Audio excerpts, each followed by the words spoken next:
and welcome to another Lizzie Watches Yaoi, and today I'm talking about Level C, an OVA that came out in 1995 and is one of the sweetest and sexiest of the yaois. This is definitely in the hardcore yaoi. There are so many sex scenes in something that's only 30 minutes long, and it's all lovely and consensual and with feelings and cute. Yeah, Level C is adorable. I love it. I've forgotten how much sex was in it. I know it's hard to think that I forgot about all the sex scenes. In fact, I forgot most of the plot of it, apart from it's about a boy who meets a man and then they're in an apartment and then they have lots of sexy times, which is pretty much the plot. It's like the most simplest thing ever. But it's basically featured around our two main characters. We got Mizuki, who is a young fashion model and student. Now, I think when it got released in the West, they changed his name. They changed his age from 16 to 19 because the age of consent, because it got translated for American audiences, the age of consent in America is different from the age of consent in Japan and in the UK, in fact, because our age of consent is 16. And so is Japan's. Although in the 90s, it was still 13, but it changed in the 90s, but I'm not entirely sure the exact date in the 90s when it went from 13 to 16.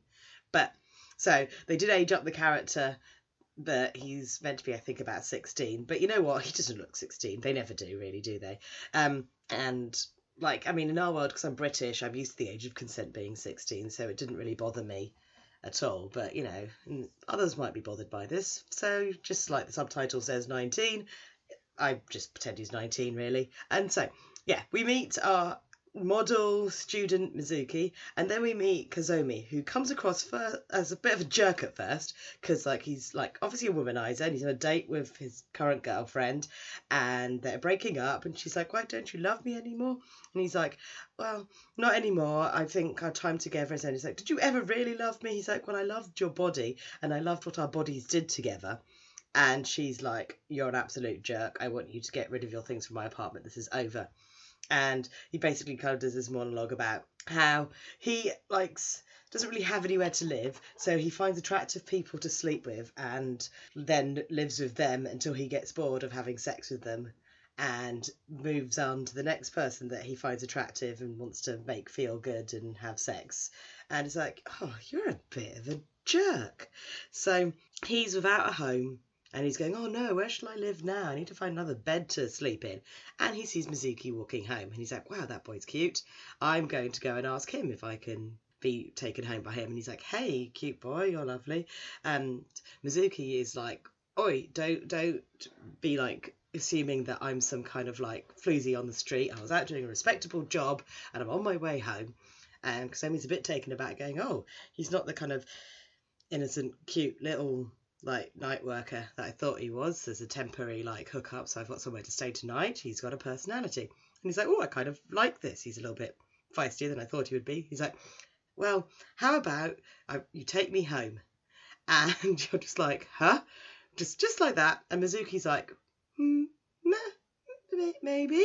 So they have a bit of a chat on a bridge about how Kozomi likes to pay rent with sex and making someone feel good. And Mizuki's like, "Yeah, right. You just shut up. You're being an idiot. You're a liar." And he's like, No, really. Take me home and I'll make you feel so good. It's unbelievable. I will show you pleasure that you have never known. It will be amazing. I will pay my rent with sex, basically, and you will feel out of this world like you have never felt before. And I promise you, it's the best pleasure you've ever had. And Mizuki's all like, "Oh yeah, totally. This complete stranger that meets me on the street and has offered me sex for money, well, not for money, but for to pay for the rent. I'm going to totally invite him to my place and go, yeah, cool. I want to know what this unworldly pleasure is. Why not?" So he agrees and he takes him home and he's like, "Yes, this is my apartment. I live here alone." And Kozomi's like, "Why do you live alone?" He goes, "Why don't you live with your brother?" And he's like, "Well, he's only really my half brother and he's got a very busy job and there's lots of people come and go from his home and he doesn't want to interrupt my studies. And I actually quite like living alone. It gives me security and peace of mind.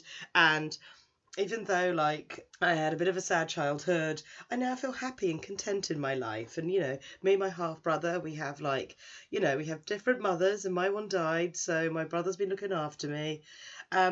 but actually, you know what? I've come to terms with all this and I'm having a happy life. And then he's like, wait a minute, why am I telling you all this? What is your kind face? It's because you have a kind face that I just like splurged my life story at you, exposition. And now I don't want to talk about this anymore because this is stupid. I'm going to go get snacks. And Kozomi's like, or I could show you that pleasure. And he's like, so they move to the sofa, and yeah, it's a bit of like, ooh, a bit of foreplay. It's nice to actually see like Yaoi with so much foreplay in it. It's just like, oh yes, to have sex you kind of have to do some prep and you have to kind of get the body feeling good. And then he starts messing around, and then there's the usual conversation of Mizuki going, wait a minute, I didn't actually think you were going to try and pay rent with your body. And he's like, then why did you take him home if you didn't want the ultimate pleasure? And also you're kind of like, you're not really saying no, you're just kind of saying, wait a minute, but you're a guy, do you really want to sleep with another guy? And Kozomi's like, I want to make you feel good. You've let me come and stay in your home and I promised you like pleasure out of this world, so I'm going to give it to you. And Mizuki's like, okay.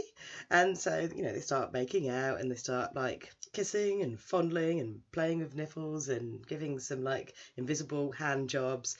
I mean, it's not completely invisible. There's now kind of like a slight gooey white line around penises. So they've got like, it's the weird cum outline. So you can't see anything apart from a cum stain in the shape of penises, basically.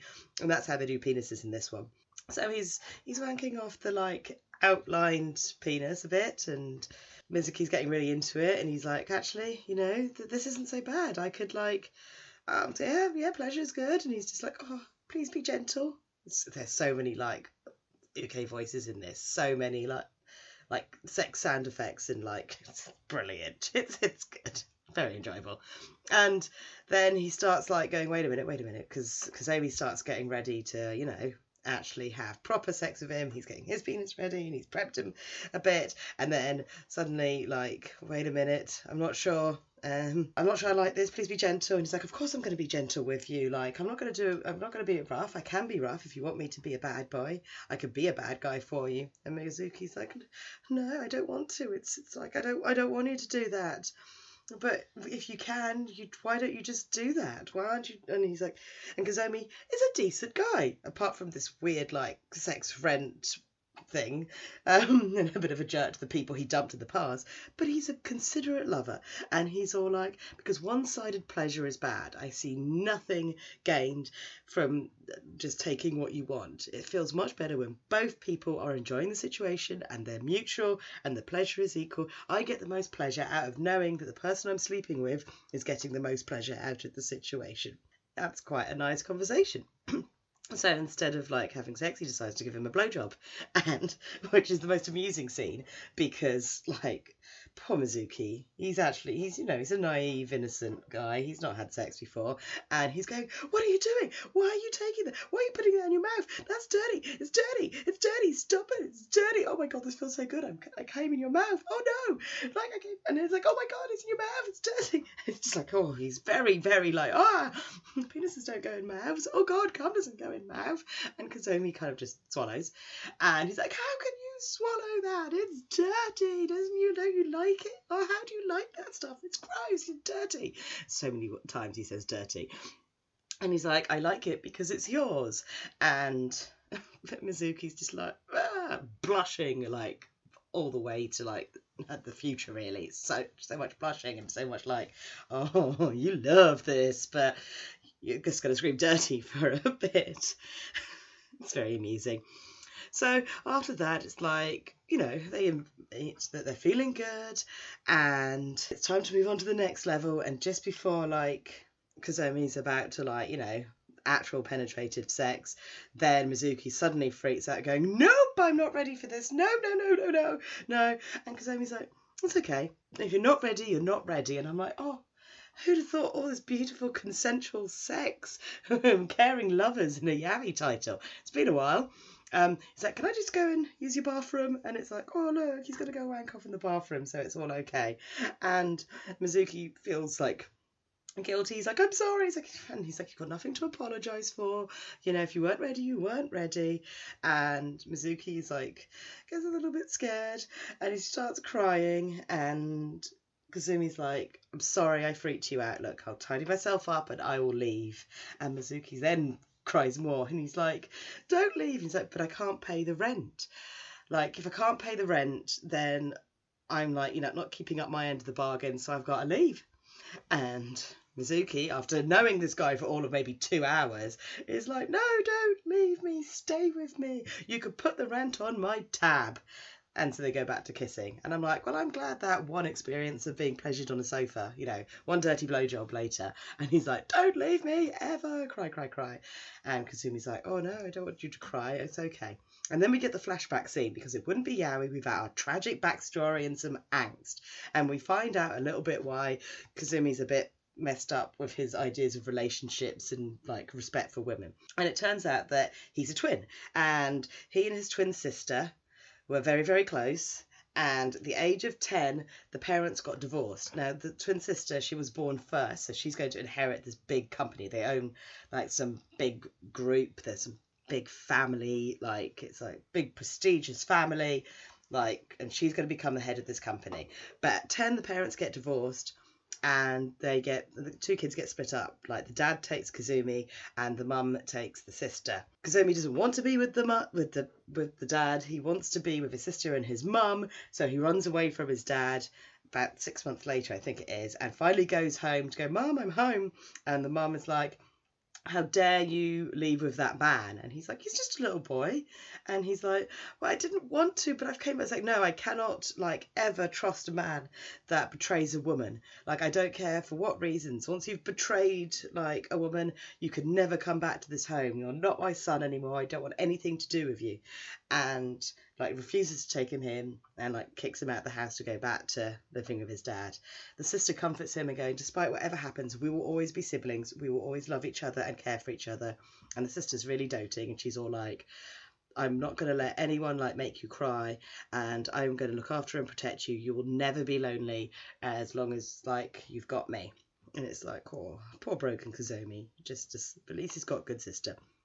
So we flash back to now, and Kazumi decides to give some of that, like, loving bond that his sister shared with him to Mizuki, and has decided that he doesn't want this boy to cry and be lonely. He actually wants to care for him, so he'll stay. Yay. And sexy times will be put on the tab. So life continues happily, and they have their little domestic bliss of, like, Mizuki going to work, coming back, Kazumi's cooked dinner. Kazumi goes to work as well, but obviously, like, he finishes work, goes home and becomes a house husband, because Mizuki finishes school or college and then goes and has his other job and comes back late. And they have lovely dinners together, and then they have, like, sexy times, lots more, like, just licking of everything, and, like, oh, it's sexy times. It's nice, It's like, oh, you're tasty and you're yummy, and I like this bit of you and this bit of you, and look, and this bit feels hard. Why don't you touch it? And there's licks and buttholes, and, like, but never full sex yet. They're just having all the floor play,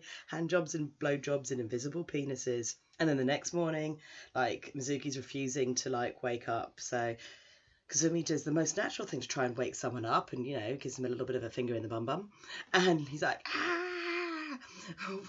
But he just wakes up and he goes to work, and he's like really, really happy. And when he gets there, he finds out that he's had a call, and his brother's like a really big company, is going to offer us a massive, like, contract, but the chief, like, wants to meet the client and interview with the client. So we're going to go over and do this interview, and they want to meet you. And I go there, Mizuki's a little bit nervous, because it's like, oh God, look at this massive company. And they go up to the company floor and to her big fancy office, and this gorgeous, like, strong, confident woman is there going, hello, I'm the head of the company, and I'm thinking about, like, contracting you for a lot of work. We've got a lot of, like, promotion, and we need someone to, like, model our wares and our work, but around the globe and stuff, really, like, piling it on, so that Mizuki's getting a little bit like, oh, this is a bit nerve-wracking. This is a bit bigger than just, like, modelling some clothes in, like, my brother's studio. And she's like, I need to talk to Mizuki alone. I need to find out what kind of man he is alone. So the brother leaves, and she's like, I've got a detective agency. I know Kazumi. And Mizuki's like, what? He's like, oh yes, I know lots of things, but I also know things a detective agency can't tell you, like his very delicious miso soup. And Mizuki's like, yeah, he has very delicious miso soup. I know that he's a good kisser. And Mizuki's all like, how does she know that? Oh my god, this must be one of his girlfriends. Of course Kozomi would have a gorgeous girlfriend like her, of course. Oh no, she's so much better than me, insecurity and sadness and stuff. And she's like, well, and then obviously Mizuki starts tearing up. And she's like, oh, are you crying? And Mizuki's like, I'm going to go home. And she's like, oh, if you go home, Kozomi will be waiting for you. And he's like, oh, no, I can't do that. I don't want to go back to him now that I know this hot, like, confident, rich woman is his girlfriend. And what am I? I'll be nothing in comparison. And he starts crying some more. And just as, like, he's all indecisive, Kozomi magically appears out of nowhere, going, don't cry, Mizuki. And Mizuki's like, where did you come from? And apparently there's a weird hatch in the floor, and he's crawled up a ladder and appeared magically. And he goes up and he's like, what the hell are you talking about? It's like, how would you know if, like, I'm a good kisser or not? Stop telling lies. Stop making, like, Mizuki cry. It's just, it's horrible.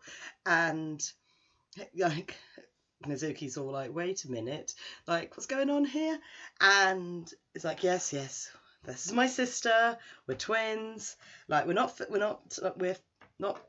what's it, the same twins, identical twins, we're fraternal twins, but still we are. And she, like, doesn't know, like, how I kiss, I promise. And so they go back to their home and things are sorted out, and the sister has apologized, saying, I didn't mean to make you cry, I just wanted to make sure that you really did love, like, my brother. I want to make sure that he's happy and he's being cared for and he is loved. And now that I know that's okay, I'll take you out for dinner sometime. And Kozomi admits that, like, no, the only one that he loves is Mizuki. As much as his sister may love him, he did love his sister, but, like, now Mizuki is the number one in his life and the only one he's ever going to say, like, I love you too. And Mizuki's like, I don't believe you, and he's like, I promise you, I really do. And then obviously sexy times with Mizuki going, he's not just a good kisser, he's a great kisser. And there's lots of sexy times, every position, all over the place, lots of everything. It's good sexy times, very good sexy times. And then they finally have proper sexy times. And blushing little Mizuki is like, don't stop now. But it's like, oh, this is cute. And this is sexy. It's yaoi at its best. It's what you wanted to see. All the naughty stuff. And it's good naughty stuff. As I say, for a 30-minute OVA, it's like 4 sex scenes in it. And then they definitely went all out for the last one. And poor little Mizuki is all like, oh my god, this is so amazing, oh my god, oh, this is so strange, instead of dirty now, everything is strange. It's strange how good it feels. And Kozomi's like, oh, I'm sorry, I can't hold back now, I'm just going for it. And they have very good sexy times and they're very happy. And then the OVA just basically ends with them both, like, being happy in their jobs and happy in their lives and, like, getting the big major contract and going to see each other later, and it's all going to be lovely. And then the last shot is Kozomi's on the phone to Mizuki and he's saying bye and he's like, oh, don't worry, I'll see you later, I love you. And then going, oh shit, I realised that I said that out loud and I'm in the middle of, like, my office floor, so all the office workers are like, woo, woo, and he's looking a bit like, oh dear. And then it ends and the credits roll. And yeah, it's cute, it's sweet, it's short, it's mostly taken up by sex scenes and, you know, Kozomi trying to make Mizuki feel good, Mizuki feeling good and going, it's strange that this feels good, it's dirty, but this feels good, I like this more. Yeah, definitely worth checking out. A really enjoyable one. The animation is pretty good. Like, the character designs are cute. Like, I like the hot brother. I'd like to have seen him in a sex scene because, you know, he's more my style. But yeah, it's not like the die-hard gorgeousness that is things like I Know Kusabi and LZSY Bronze, but I'll give it all the kudos for having lots of lovely sexy scenes. Lots of lovely consensual sexy scenes, which is even more impressive in a yaoi. But for now, this is me saying bye-byes.